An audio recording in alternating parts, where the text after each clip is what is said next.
Bienvenidos todos. El día de hoy hablaremos sobre la práctica número 2 que corresponde a la determinación de las curvas características de bombas centrífugas, bombas en serie y en paralelo. Nosotras somos Agustina Das Neves y Jennifer Torre Mora. Conceptos básicos e iniciales. Los cambios de energía que experimenta el sistema de un fluido en movimiento en tuberías se estudian a través de la ecuación de Bernoulli. Esta parte de la ley de la conservación de la energía. La manera en cómo se origina dicha ecuación es a partir del análisis de una tubería, como la mostrada en la figura en pantalla, en donde se considera una elevación Z, una velocidad V y una presión P. Gracias a esas consideraciones se toman en cuenta los aportes de energía potencial, energía cinética y energía del flujo. La suma de estas contribuciones corresponden a la energía del sistema. Ahora, si se considera un punto 1 y un punto 2, como en la figura mostrada en pantalla, cada punto puede dar su aporte de energía. Si se toma en consideración la conservación de la energía, donde E1 es igual a E2 y posteriormente se divide entre W, se puede obtener la ecuación de Bernoulli que conocemos. Para aplicar la ecuación de Bernoulli existen ciertas condiciones que deben cumplirse. Es válida solo para fluidos incompresibles, porque se supone que el peso específico del fluido es el mismo en las dos secciones de interés. No puede haber dispositivos mecánicos que agreguen o retiren energía del sistema entre las dos secciones de interés, debido a que la ecuación establece que la energía en el fluido es constante. No puede haber transferencia de calor hacia el fluido o fuera de este. No puede haber pérdida de energía por fricción. Aunque, en la práctica, ningún sistema satisface todas estas condiciones, por lo que es aplicado y el error producido es mínimo. Los fluidos se transportan por lo general a través de tuberías, los cuales se encuentran conectados por accesorios, conexiones, conducciones y aparatos. De estos últimos, las bombas tienen gran importancia, ya que impulsan un fluido a través de tuberías y canales. Estas buscan incrementar la energía mecánica del líquido, aumentando su velocidad, presión o elevación, o las tres simultáneamente. Los dos tipos principales de bombas son la de desplazamiento positivo y las bombas centrífugas. En la presente práctica hay mayor interés en las bombas centrífugas, dado que estas son las disponibles en el laboratorio. Las bombas centrífugas generan altas velocidades de rotación, por lo tanto convierten la energía cinética del líquido en energía de presión. Las bombas centrífugas funcionan con un conjunto de paletas rotatorias encerradas dentro de una coraza, en donde gran parte de la energía en movimiento es transformado a presión. Este tipo de bomba es el más utilizado para casi cualquier sistema en el que se tenga que mover o desplazar fluidos por tuberías o canalizaciones. La forma de caracol que tiene la coraza de una bomba centrífuga está encaminada a convertir con el mínimo de pérdidas la energía cinética en energía potencial, reduciendo la fricción de la rotación del impulsor y equilibrando los impulsos laterales desarrollados sobre su eje. Es importante que para un funcionamiento correcto de la bomba se realice el cebado de ella, lo cual consiste en añadirle el fluido de estudio al sistema de tuberías previo a su encendido. Dado que no se va a desarmar el sistema en el laboratorio, esto se va a realizar abriendo las llaves de válvula de paso en su camino desde el tanque de alimentación y su respectiva llave de seguridad. Una bomba posee una potencia, la cual se define como la rapidez a la que se transfiere la energía. Este valor es requerido para poder considerar la eficiencia en una bomba. Las potencias pueden ser de dos tipos sobre una misma bomba: potencia transmitida al fluido, como en la ecuación que se está mostrando, y potencia de entrada a la bomba o potencia al freno, PV, como la segunda ecuación mostrada. Una división de estos dos términos anteriores permite determinar la eficiencia de la bomba. Muchos factores complican la determinación de la eficiencia real y las características de funcionamiento de una bomba. Por ello, es muy común emplear el funcionamiento real experimental. En la mayoría de los casos, el propio fabricante expresa el funcionamiento de una bomba por medio de unas curvas llamadas curvas características, y estas suelen ser para el agua como la que se muestra en pantalla. Además, las bombas pueden desarrollar una carga, la cual es igual a cualquier líquido de la misma viscosidad. La carga desarrollada, ΔH, resulta de dividir la presión desarrollada entre la densidad del fluido por la gravedad, tal como la ecuación mostrada en pantalla. En las bombas también existe la cavitación. Esta es producida cuando en una bomba centrífuga un líquido fluye y existe un aumento de velocidad, el cual es acompañado por una reducción en la presión. Y si ésta cae por debajo de la presión de vapor del líquido correspondiente a la temperatura que éste tiene, el líquido se vaporizará y en la corriente habrá líquido y burbujas de vapor. Continuará su camino por el impulsor. El líquido llegará a una región de mayor presión y las burbujas de vapor colapsarían. Es este colapso de las burbujas de vapor el que causa los ruidos en la cavitación. La cavitación causa ruidos y bajas en la eficiencia, y una cavitación severa, además de los ruidos, puede destruir el impulsor de la bomba u otras partes de ella. Para evitar la cavitación es preciso que la presión a la entrada de la bomba exceda a la presión de vapor en un cierto valor, llamado carga neta de succión positiva, en donde para bombas centrífugas pequeñas el valor requerido es de alrededor de 2 a 3 y para bombas grandes hasta 15.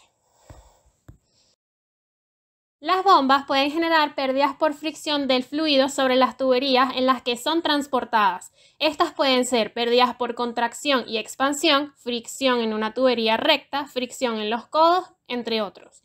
Adicionalmente, las bombas pueden ser utilizadas de dos formas, en serie y en paralelo. Se dice que las bombas se encuentran en serie cuando dos tuberías de dos tamaños diferentes se conectan de tal manera que el fluido es impulsado por la primera bomba, fluye a través de una tubería y luego es impulsado por otra segunda bomba. En cambio, los sistemas de bombas en paralelo se encuentran unificados por la combinación de dos o más tuberías conectadas en paralelo, donde la salida desde un tanque de almacenamiento hacia las tuberías está a la par y el fluido es impulsado por ambas bombas. Objetivos de la práctica. El objetivo general de esta práctica será obtener las curvas de calibración, o también llamadas curvas características, para las dos bombas centrífugas utilizadas en esta práctica, las cuales serán conectadas en un sistema en serie y en un sistema en paralelo. Y también se comparará la eficiencia que se tiene de estas bombas en cada caso. Y como objetivos específicos se tendrá determinar las variaciones de carga desarrollada, potencia de freno y eficiencia para el sistema con el par de bombas conectadas en serie y en paralelo.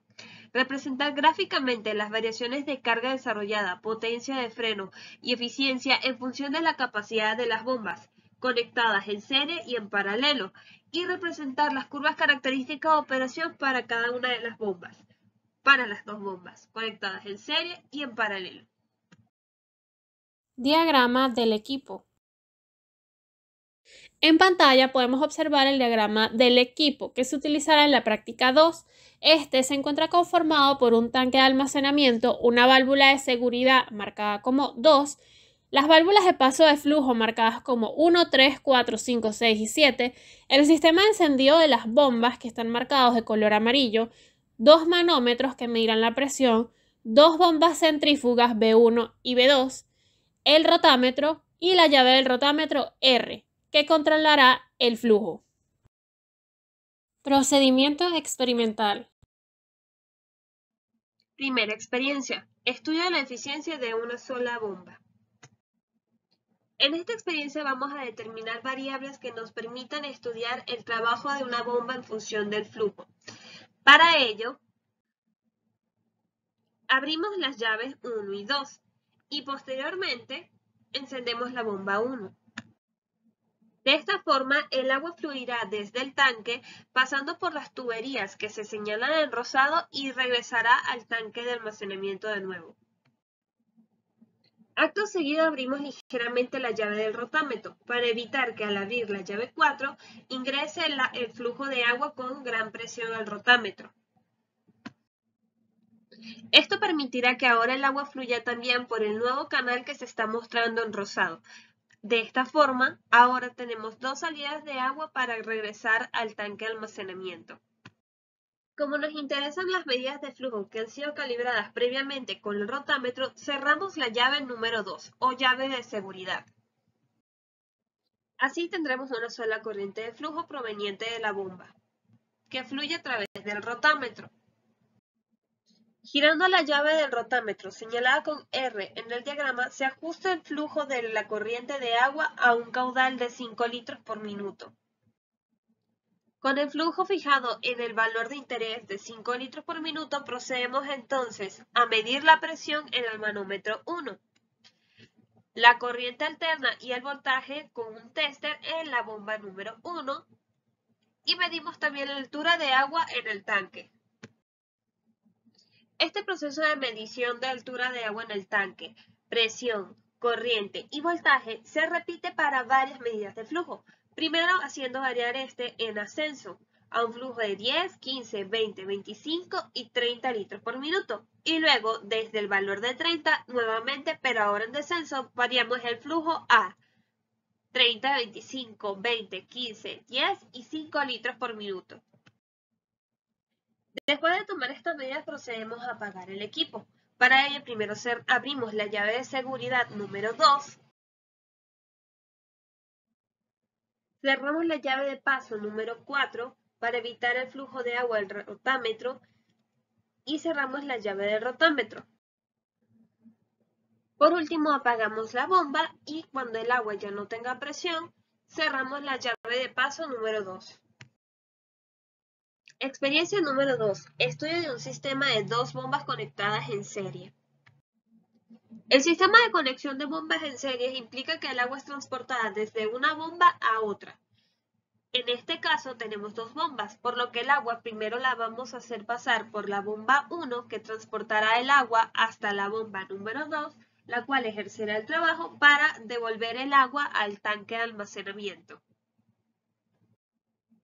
Para lograr que el agua fluya en esta dirección, abriremos las llaves de paso 1, 2, 7 y 5 y la llave del rotámetro. Con estas llaves abiertas procedemos a encender primero la bomba número 1 y seguido encendemos la bomba número 2. De esta forma logramos que el agua fluya por las tuberías mostradas en rosado, siguiendo la dirección de flujo que se representa con las flechas azules. Para proceder con las medidas, entonces necesitamos regular el flujo. Para ello cerramos la llave de paso número 2 y regulamos el flujo a 5 litros por minuto. Con el flujo entonces el valor deseado de 5 litros por minuto, procedemos a medir la corriente y voltaje que circula por cada bomba, la presión en los manómetros M1 y M2, así como la altura de agua en el tanque de almacenamiento. Y nuevamente, al igual que la experiencia anterior, repetimos estas medidas haciendo variar el flujo, primero en ascenso para medidas de 10, 15, 20, 25 y 30 litros por minuto. Y luego descendemos en el flujo, variando a 30, 25, 20, 15, 10 y 5 litros por minuto. Al terminar de realizar las medidas, procedemos entonces a abrir la llave de seguridad o llave de paso número 2, apagar las bombas y cerrar las llaves que fueron abiertas. Metodología para la experiencia número 3. Estudio de un sistema con 2 bombas centrífugas conectadas en paralelo. Para que un sistema conste de 2 bombas en paralelo, estas tienen que hacer fluir el agua desde el depósito, en este caso el tanque de almacenamiento, al mismo tiempo por caminos diferentes pero equivalentes. Para hacer esto, nuestro sistema aquí representado, necesitaríamos entonces abrir la llave de paso 1, 6, 7, 4, 5 y número 2 o llave de seguridad y la llave del rotámetro. Y acto seguido procedemos a encender las bombas 1 y 2 de forma simultánea. Esto es muy importante. Las bombas para que trabajen bien en paralelo se tienen que tratar de encender al mismo tiempo. De esta forma el agua fluirá por el sistema de tuberías representado en rosado. El agua entonces fluirá desde el tanque de almacenamiento con la siguiente dirección de flujo por las tuberías, regresando al tanque de almacenamiento a través de la tubería del rotámetro y de la tubería conectada a la válvula de seguridad. Para regular el flujo procedemos entonces como en los casos anteriores. Cerramos la llave de seguridad número 2 y se regula el flujo con la llave del rotámetro, primero a un flujo de 5 litros por minuto. Y al igual que en las dos experiencias anteriores con el flujo deseado de 5 litros por minuto, procedemos entonces a medir la corriente y voltaje en cada una de las bombas, medir la presión en los manómetros 1 y 2 y medir la altura o nivel de agua en el tanque. Repitiendo estas medidas, haciendo variar el flujo, primero de 10, 15, 20, 25 y 30 litros por minuto y luego en descenso de 30, 25, 20, 15, 10 y 5 litros por minuto. Al finalizar las medidas abrimos la llave de seguridad o llave número 2, apagamos las bombas y cerramos las llaves que fueron abiertas. Por último, al finalizar estas tres experiencias, procedemos entonces a determinar la longitud de las tuberías y contabilizar el número de codos, conexiones y válvulas que se hayan utilizado en el sistema de tuberías. Esto con el fin de poder calcular las pérdidas de energía debido al roce. Manejo de los datos. Para la recopilación de los datos de esta práctica, en primer lugar, se realizará la calibración de la bomba, para lo cual es requerido medir la presión, la corriente, el voltaje y la altura del tanque, donde se va a realizar una calibración en ascenso y posteriormente una calibración en descenso. Esta bomba que va a ser calibrada va a ser a la que esté más cercana a la llave de seguridad, dado que la otra bomba no posee llave de seguridad. La calibración se realiza únicamente con esta bomba. Posteriormente se realiza el estudio de bombas en serie, donde va a ser impulsado el fluido primero por la bomba 1 y posteriormente por la bomba 2 hasta que llegan al rotámetro. El flujo se va a ir variando, primero en ascenso desde 5 hasta 30 y posteriormente desde 30 hasta 5. Midiendo en cada bomba la presión, la corriente, el voltaje y siempre antes de realizar cada una de las medidas se mide la altura del tanque. Posteriormente se va a repetir este estudio pero para las bombas en paralelo, es decir, las dos bombas van a estar funcionando simultáneamente, al igual que el anterior, pero en este caso hay una llave que se va a abrir para que las dos bombas impulsen al mismo tiempo el fluido desde el tanque de alimentación. En cada una de estas medidas se va a variar en el rotámetro el flujo 5, 10, 15, 20, 25, 30 en ascenso, posteriormente en descenso, donde se va a medir la presión en el manómetro de cada una de las bombas, la corriente, el voltaje en cada una de las bombas y la altura del tanque antes de cada una de estas medidas, cambiando el flujo en el rotámetro. Una vez culminada la recolección de datos mencionada anteriormente, se realiza la medición de las longitudes de las tuberías y se anotan los diámetros que marcan las tuberías. Esto se va a realizar sobre la foto del equipo completo que se muestra acá en pantalla y se van a contabilizar las partes del equipo, es decir, el número de codos, el número de válvulas, el número de conexiones. Una vez culminada la práctica, se podrán realizar los siguientes resultados en el informe. Realizar las curvas características de la bomba calibrada, donde se calcule la carga desarrollada, la potencia en freno, la eficiencia y la capacidad. Esto se grafica todo sobre una misma gráfica. Posteriormente, se discuten las curvas obtenidas para la bomba calibrada y se compara con los datos disponibles en la bibliografía. Y se representan las curvas características con la operación en serie y en paralelo, determinando en cada uno la eficiencia total en serie y en paralelo y comparándolas entre sí. Medidas de seguridad. El nivel de peligrosidad en esta práctica es bastante bajo, por lo cual las medidas de protección por parte de los estudiantes se limitan al uso apropiado del uniforme de laboratorio, el cual consiste principalmente en bata de laboratorio y zapatos seguros.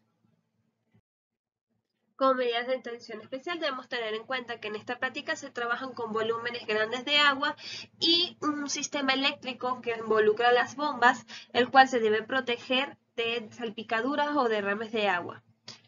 Además, también como se trabaja con bombas, nunca se deben encender las bombas sin que éstas tengan una salida para el agua.